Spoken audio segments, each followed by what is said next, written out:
नमस्कार दोस्तों, स्वागत है आपका न्यू डिस्कशन में। आइए डिस्कस करते हैं आज का करंट अफेयर्स।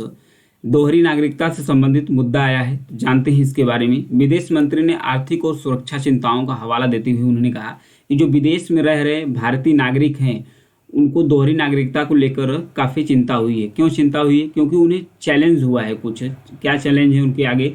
जबकि संयुक्त राज्य अमेरिका, फिनलैंड और इजरायल हैं, ये ऐसे देश हैं जो दोहरी नागरिकता को स्वीकार करता है, लेकिन इंडिया यानी कि भारत तो इस चीज़ को स्वीकार नहीं करता। भारत में केवल सिंगल नागरिकता है। अगर कोई भी व्यक्ति भारत का नागरिक है तो किसी और देश का नागरिक नहीं हो सकता।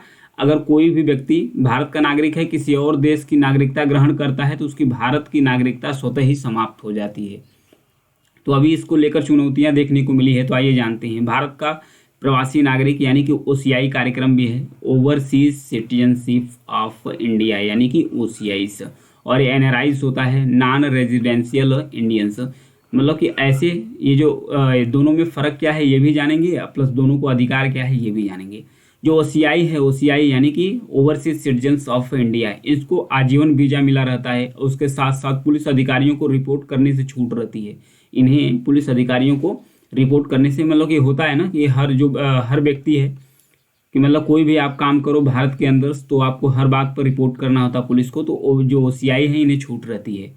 और उसके साथ साथ बस केवल एक रिस्ट्रिक्शन रहता है इनको, वीज़ा तो आजीवन रहता है, पुलिस से छूट करना, शैक्षणिक संस्थान का लाभ उठा सकते हैं, लेकिन इन्हें एक चीज़ का दिक्कत होगा, मतलब कि ये संपत्ति को ग्रहण नहीं कर सकते हैं क्योंकि यह मूल रूप से भारतीय नागरिक नहीं है, तो ये संपत्ति को ग्रहण नहीं कर सकते हैं। वहीं जो एनआरआईज होते हैं, एनआरआईज मतलब कि नॉन रेजिडेंशियल इंडियंस, यानी कि जो व्यक्ति विदेशों में कमाने गया है वो मतलब 180 या इससे अधिक दिन तक विदेश में ही रहता है, बाकी दिन यहाँ इंडिया में रहता है और विदेशों में किसी की नागरिकता ग्रहण नहीं किया है, तो उसे एनआरआईज बोलते हैं। तो इनके समान इक्वल्स है, यानी ओसीआई को भी राइट्स है, लेकिन एनआरआईज संपत्ति का अधिग्रहण कर सकते हैं, यानी संपत्ति खरीद सकते हैं और राजनीतिक गतिविधियों में भाग ले सकते हैं, पॉलिटिक्स लड़ सकते हैं, वोट कर सकते हैं, सब कुछ कर सकते हैं। लेकिन जो ओसीआई सिटीजन्स है इन्हें ये विकल्प नहीं दिया गया है। तो ये था दोनों में अंतर। दोहरी है एकाधिक नागरिकता व्यक्तियों को पासपोर्ट जारी करने, राजनीतिक भागीदारी, वीज़ा में छूट और उसके साथ साथ रोजगार के अवसर जैसे लाभों के साथ साथ एक साथ या एक से अधिक देशों के नागरिक के रूप में कानूनी स्थिति को अनुमति मिल सकती है। मतलब कि कोई भी व्यक्ति है, अगर वो दो देश की उसके पास नागरिकता है, दो देशों की उसके पास नागरिकता है, तो वो उस देश में भी नागरिक है, इस देश में भी नागरिक है, तो वहाँ का भी सारी गतिविधियों में पार्टिसिपेट करता है, यहाँ भी कर सकता है। ये फ़ायदा हो जाता है डबल नागरिकता का। वीज़ा, पासपोर्ट किसी चीज़ की आवश्यकता इसे नहीं पड़ सकती है। नेक्स्ट, भारत और इटली रिलेशन के बारे में दिया है। केंद्रीय मंत्रिमंडल ने भारत और इटली के बीच प्रवासन और गतिशीलता समझौते को पूर्वव्यापी मंजूरी दे दी गई है। भारत और इटली के बीच में क्या है समझौता? जैसे पीपल टू पीपल कांटेक्ट, यानी कि लोगों से लोगों के बीच में कांटेक्ट बढ़ाने के लिए। उसके साथ साथ जो छात्र हैं और कुशल श्रमिकों हैं हो गए, व्यापारिक लोग हो गए, युवा पेशेवर्स हो गए, इन सबको बढ़ावा देने के लिए ये समझौता हुआ है भारत और इटली के बीच में। शैक्षणिक, इसमें क्या प्रावधान जोड़े गए हैं? शैक्षणिक या व्यावसायिक प्रशिक्षण पूरा करने के बाद कोई भी छात्र अगर भारत से जाता है, वो शिक्षा ग्रहण करता है या फिर कोई ट्रेनिंग लेने जाता है प्रोफेशनल, मतलब कि काम करने की कोई ट्रेनिंग लेने जाता है, तो ये पूरा करने के बाद भी 12 महीने तक यानी कि 1 साल तक, 12 महीने यानी कि 1 साल तक वो इटली में रह सकता है। आसानी से अस्थायी निवास के तौर पे रह सकता है, उसके बाद ही वापस आएगा, तो ये छूट मिली रहेगी। उसके बाद साथ जो मौसमी श्रमिक हैं, गैर मौसमी श्रमिक हैं, इनके लिए भी कोटा आरक्षित कर दिया गया है कि इतने कोटा आरक्षित है कि इतने लोग वहाँ पर रह सकते हैं। अनियमित प्रवासन से निपटने में भी सहयोग करेंगे दोनों देश। आइए जानते हैं भारत और इटली के बीच संबंध के बारे में। दोनों देशों के बीच में 1947 में राजनयिक संबंध स्थापित किए गए थे।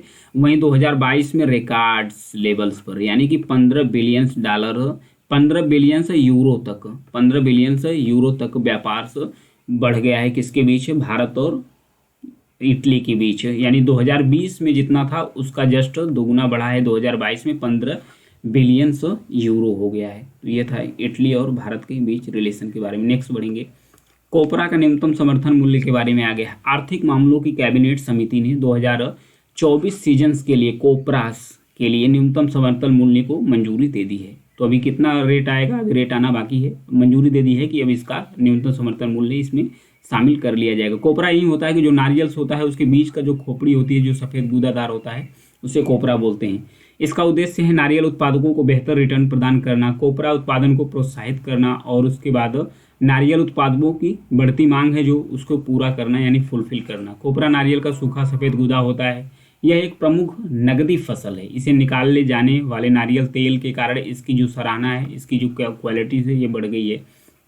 एमएसपी किसानों को उनके माल की कीमतों में भारी गिरावट से बचाने के लिए सरकार का एक हस्तक्षेप है। एक हस्तक्षेप है मतलब सरकार ये कहती है कि एक न्यूनतम समर्थन मूल्य, एक मतलब रूल सेट करती है कि इतने रुपए के बीच में हम आपका जो भी उत्पाद है, प्रोडक्ट्स है, जो भी एग्रीकल्चर प्रोडक्ट्स है, वो हम आपका खरीद लेंगे। अगर इससे आप अधिक बेचना चाहते हैं तो आप इससे अधिक बेच सकते हैं, लेकिन अगर इससे कम में बेचता है तो इतने में हम आपका सामान खरीद सकते हैं। यानी कि जितना किसानों का उत्पादन लागत आता है उससे कम से कम 1.5 गुना लागत पे खरीदती है सरकार न्यूनतम समर्थन मूल्य। हंटिंगटन्स रोग के बारे में दिया है। ये मक्खी रोग होता है, फल मक्खी से, यानी कि जो फल होते हैं, फलों में जो मक्खियाँ लगती हैं, तो उन मक्खियों के कारण जो रोग होते हैं उसे कहते हैं हंटिंगटन्स डिजीज या हंटिंगटन्स रोग। वो मनुष्यों में किस प्रकार से प्रभावित करते हैं, जैसे कि इस रोगियों में इसका HTT लेवल जो होता है, HTT लेवल होता है, उसके अंदर जो जीन होते हैं उसको उत्परिवर्तित कर देता है और उसके साथ साथ उसमें एक प्रोटीन्स होता है, न्यूरॉन्स नामक प्रोटीन होता है, उसको बाधित करता है, यानी कि नष्ट कर देता है, जो गति, सोच, समझ, स्मृति को कंट्रोल करते हैं। तो आइए इसके बारे में थोड़ा सा और जानते हैं हंटिंगटन्स रोग के बारे में। यहाँ पर देखिए ये रखा है नॉर्मल्स, हार्मोनल्स रखा है और फिर उसके बाद हंटिंगटन डिजीज के बाद ये कैसे डिफेक्ट हुआ है। नॉर्मल ब्रेन ये मस्तिष्क को प्रभावित करता है और इसके बाद जब रोग हो जाता है तो ब्रेन किस प्रकार से डैमेज होता है। ये जेनेटिक होता है, मतलब कि जो पिता को भी ये रोग है तो बच्चों को भी ये रोग होता है, माता को भी तो होता है। जेनेटिक डिसऑर्डर्स है जिसके कारण मस्तिष्क के कुछ हिस्सों में जो नर्वस सेल्स होते हैं, यानी जिसे न्यूरॉन्स बोलते हैं, धीरे धीरे अपना टूटना, ब्रेक करना शुरू कर देता है। यह रोग मस्तिष्क के उन क्षेत्रों पर हमला यानी अटैक करता है जो स्वैच्छिक यानी कि जानबूझकर गतिविधि को कंट्रोल करने में मदद करते हैं। तो ये था हंटिंगटन्स रोग के बारे में। नेक्स्ट अमोनिया के बारे में दिया है। अमोनिया चर्चा में क्यों आ गई है? चेन्नई में एक औद्योगिक इकाई है यानी कि इंडस्ट्री है, उसके पानी के नीचे जो पानी सप्लाई वाली पाइप होता है उसी के नीचे जस्ट NH3 यानी अमोनिया का रिसाव हो गया है। NH3 यानी अमोनिया का रिसाव हो गया। उसके कारण जो सैकड़ों वहाँ के निवासी हैं उन्हें सांस लेने में कठिनाइयाँ हुई है और आंखों और चेहरे में जलन की शिकायत देखने को मिला है। यह रिसाव कोरमंडल के एक इंटरनेशनल लिमिटेड उर्वरक निर्माण कंपनी है उसके अंदर हुआ है। इस कंपनी में जो भी प्रोडक्ट्स आता है अमोनिया, वो ईरान से आता है या फिर सऊदी अरेबिया से आता है। तो आइए जानते हैं अमोनिया के बारे में। अमोनिया एक रंगहीन तीखी गैस है जिसका रासायनिक सूत्र NH3 है। यह हाइड्रोजन और नाइट्रोजन से बना है। जलीय रूप में इसे अमोनियम हाइड्रोक्साइड्स के रूप में कहा जाता है। अमोनिया एक प्राकृतिक बाई प्रोडक्ट्स है जो श्वसन रूप से उत्तेजक है। यह प्राकृतिक रूप से मानव शरीर और प्रकृति में पानी, मिट्टी और हवा में उत्पन्न होता है। मानव स्वास्थ्य में अमोनिया और अमोनियम आयंस चयापचय प्रक्रियाओं के लिए महत्वपूर्ण होता है। और इसकी सांद्रता, अगर अमोनिया के संपर्क में कोई व्यक्ति आता है तो उसके अंदर क्या क्या होने लगता है? जी मचलाना, उल्टी करना, पेट में दर्द होना, मुंह, गले या ग्रास नली, पेट में जलन होना, ये सब सारी समस्याएं अमोनिया के कारण देखने को मिलती है।